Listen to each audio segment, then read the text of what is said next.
So give it just a couple of weeks and all of this will be full of beans, trellising in and out of this plastic mesh here, and we will have tons and tons of bean plants.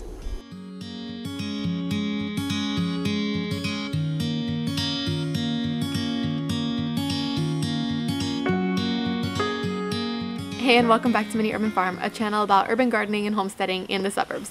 Today I am planting out my direct sown seeds, right? So I took all of my transplants from the greenhouse already and everything is growing. I don't know if you can see behind me, but there are quite a few new little tomato plants. In front of me here I see some cucumber plants already starting to trellis, and today we are going to be planting out from my seed box. And I went and I got extra seeds because, you know, you can't help yourself sometimes, and so I actually got a whole bunch of new seeds that I will be making room for in the garden today. So I actually planned on starting my seeds a while ago.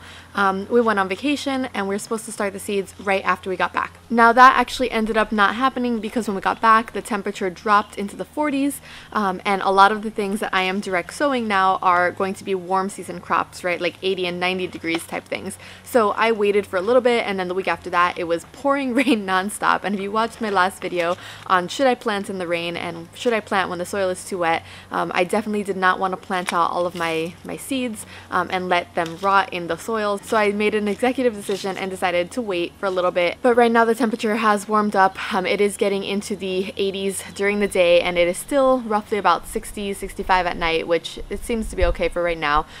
So I know that it is going to warm up dramatically over the next couple days, and right now there is not going to be any forecasted rain for the next 2 days or so. I'm going to go ahead and plant everything out. So today I'll be planting out all of my bean seeds, right? That is my Marble of Venice bean seeds. These are a pole bean which will be going up on the side of the trellises. These are jade bush beans from Baker Creek. Oh, and these ones were from Baker Creek as well.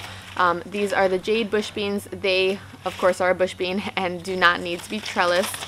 I'm going to be planting Tanya's pink potted pole beans, which I did get in a seed swap, so I'm very excited for those. I will also be planting the zebra pole beans, and last but not least, the Cherokee wax beans. Now aside from my beans, I will be planting out my loofah seeds. Now I think these probably need a little bit more sunlight. So it says ideal temperature 75 to 90 degrees, but it is going to be soon in the 90s, so I feel comfortable planting those out for today. The same thing with the okra. I know that it is going to be very, very warm here. So normally okra needs a lot more sun than it is right now. The sun, as you can see, is not very sunny right now. The sun has not yet hit the garden, which is normal because the house is on this side, so it does shade out a lot of the sun in the mornings. But it is going to be warming up here very, very soon. So by the time that these are popping their little heads out of the ground, it should be in the 80s and 90s range. So I'm also going to be planting out more of my Swiss chard. Now this is a Swiss chard packet that I got from Tractor Supply, right? I decided to plant out more Swiss chard because the Swiss chard that I planted out originally is sitting there in one of the boxes. It's doing okay, but a lot of the transplants that I put in originally did die because the watering, the irrigation system was just not very conducive to newly non-established plants. So I will be planting out more Swiss chard. Now when you get something from, you know, from Tractor Supply, from Home Depot, from wherever it is that you are getting your seeds, if it's not, you know, online, and sometimes maybe even online, you do want to make sure that the sell by date and the package date, right here. Hey!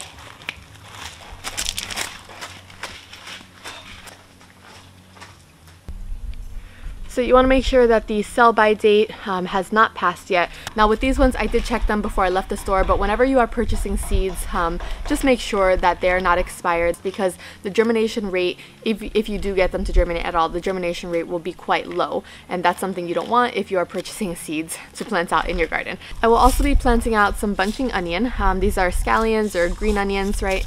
Spring onions, some people call them. Now I always plant these out. What I usually do though is I buy scallions from the store, right, the organic ones at the supermarket with the roots still on the little white bulb part, and I just plant those into the garden usually.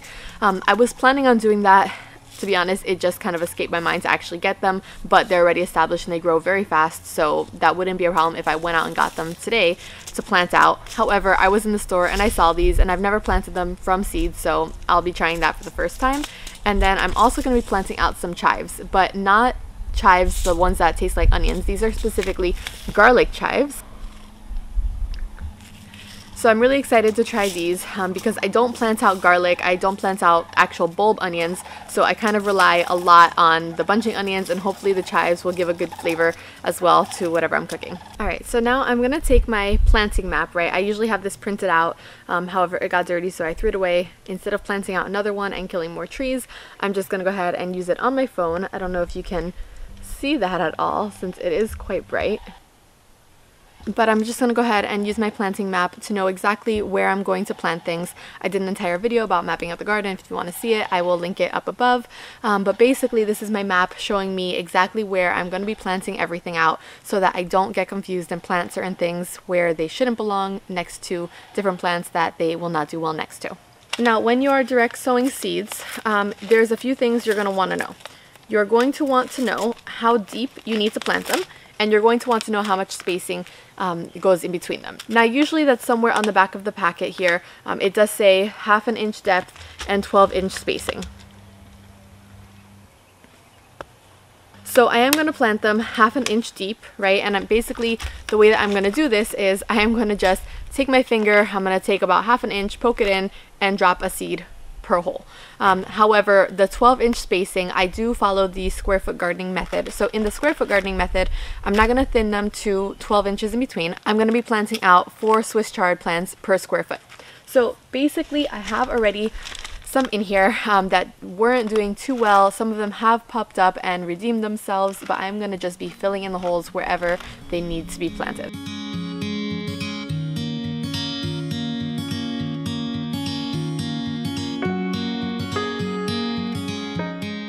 So as you can see, the soil is still really damp here, so I'm not going to be watering this in as much as I usually would. It's not wet, right? The soil is not really wet, except for like in some places, but I'm okay with planting these out because it is going to be quite warm throughout the rest of the day. So I'm going to take these ones and plant them about 1 inch in. So what I do with the square foot gardening method, because I know that each of my beds is about 6 feet long, I like to divide them into either half or into thirds. So the middle part of this is 2 feet, which is where my Swiss chard goes. The left side of this is going to be my jade bush beans, and the right side, which is also 2 feet on that side, is going to be my Cherokee wax beans. So I'm going to take my hands and just draw a line in the soil and just divide up the box into individual square feet, and then in each section of each square foot I will be planting out 9 jade bush bean seeds.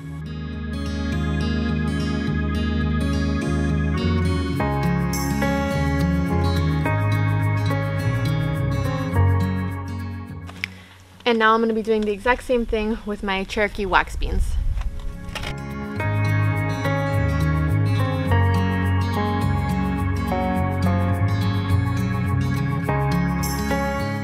Okay, so now I will be planting on my okra on the other side of the garden. Now this spot, as you can see, this is already starting to get a lot of sun here.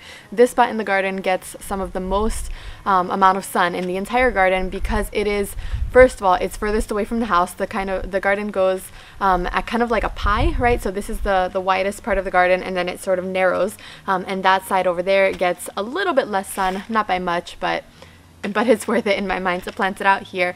So this is going to get a lot more sun, and okra needs full sun and it needs a lot of heat. So I'm going to take this, I'm going to plant them out 1 per square foot, and in this bed I have 12 square feet total. As you can see, I have tomatoes growing over here. It might be a little bit washed out, but you can see it. And so then on the other side I'm going to take 6 square feet only for okra, and it's going 1 okra per square foot.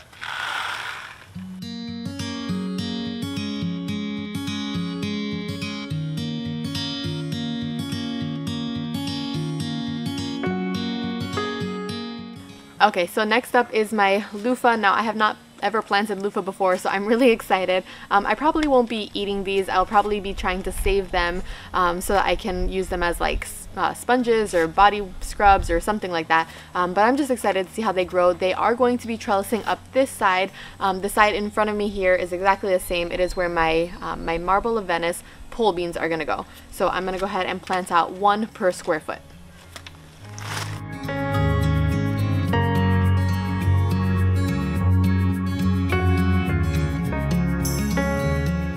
And of course on the other side here, I'm going to be planting out 9 per square foot for my Marvel of Venice pole beans. So maybe I won't do 9 per square foot because I just opened up the bag of these and I'm not sure if you can see it on camera, but these are extraordinarily large. So I don't think I've ever seen bean seeds that are this big. The other ones are not nearly this big, so maybe I'll probably do 6 per square foot just in case.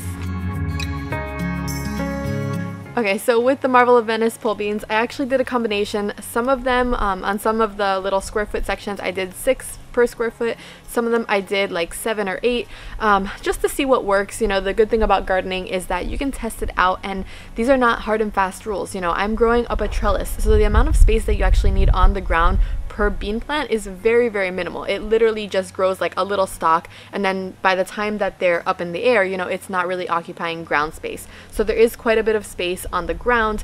The problem with overplanting or planting too densely is that the roots start competing for the soil nutrients and all of that. So let's see, I've seen 9 per square foot, I've seen 6 per square foot. Usually I do 9. I've done 6 in the past and wish I would have planted 9 of certain types of beans. Now I've never planted these types of beans, so I will let you know what works. Okay, so with the zebra pole beans, these were actually seeds I got in a seed swap. Up until today, I have not actually opened them, so I probably should have counted them, but there's actually only 10 seeds in here. I have room for a lot more, but I'm just going to go ahead and plant out these 10. Let me show you what they look like.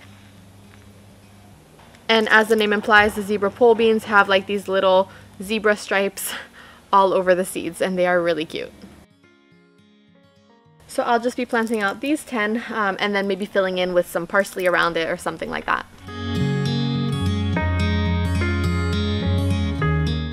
Alright, and then on this side is the Tanya's pink potted beans. Now the same thing, I actually have no idea how many are in here. It's the first time I'm opening it up. Aw, that is really cute. It looks like there's probably about, let's see, 9, 10 seeds in here as well. So on the sides where it's a little bit empty now, I will probably just go ahead and plant out parsley. I have my kale right here. If you can see that, there's all my kale growing, so I'm just gonna probably plant out some parsley on the other sides. Now this one actually came with a little note. And see, this is why I love participating in seed swaps. On the inside there is a little card that says, "Praying these pink beans bring you joy in your garden this spring. Happy growing and God bless." And then it gives their name on Instagram. So Christy, thank you so much for participating in the seed swap that I participated in. Also, I will be planting out your Tanya's pink potted pole beans this season.